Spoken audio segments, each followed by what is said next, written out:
what is more popular in that dish, what is something more authentic, and what is something more rich. Sometimes you have to refine, sometimes you have to use your skills. Let life be beautiful like a summer flower.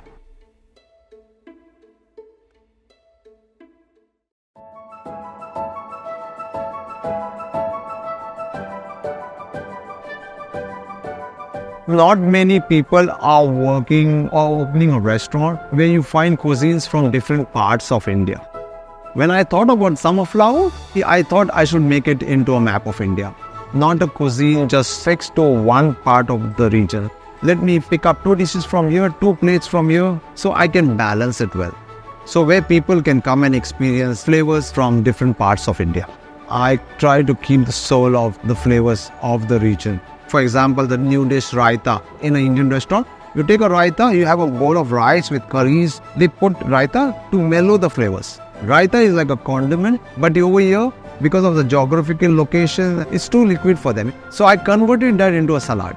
I use the fruits of Formosa. I use the kachumber, that is onion, tomato, cucumber, radish, little bit chilies, and then I use yogurt, raita as an element, and a little bit of greens on top, like a salad.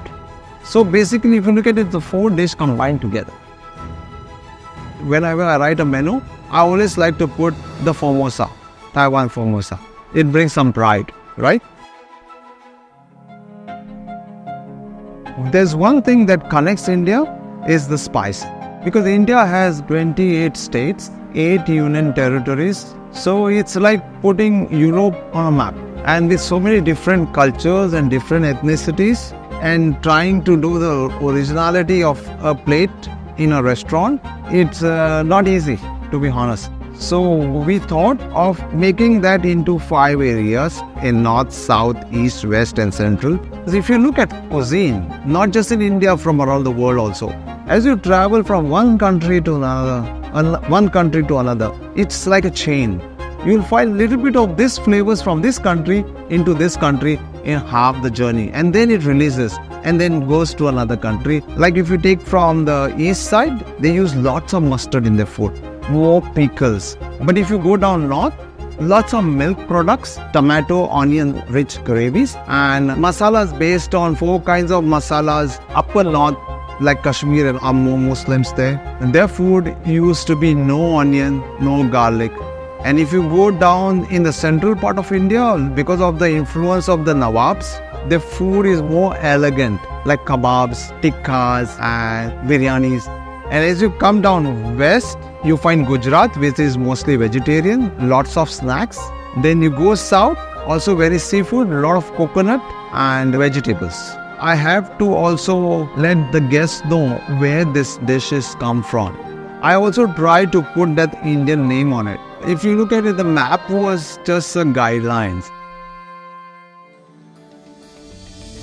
Food for me is always memory, based on my childhood days. It's very hard for any person to have a reference to a book and say, I want this dish, because we cook with memory. When I say about memory, it's about taste. That's why I have a team from different parts of India. So I use their backgrounds, their strength, their work experience, and I try to extract what I have not experienced in my life.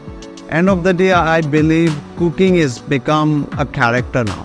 It's not about represents only a nation. It also depends upon what is the background of a chef and what are the backgrounds of both staff or the team I have.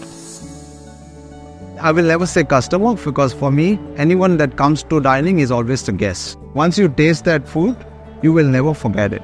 The soul of that flavor, the soul of that plate. I wish my guests, after dining at Summer Flower, with happy and joyful memories to cherish and remember the cuisine and the time they spent at the dining table. I want them always to be happy, not only just meal, but with the total experience. As a chef, we need that. Order for table number 9. 1, 2, 3. 1 stop straight, 1 carrot basket roller and 1 plain. Yes, sir.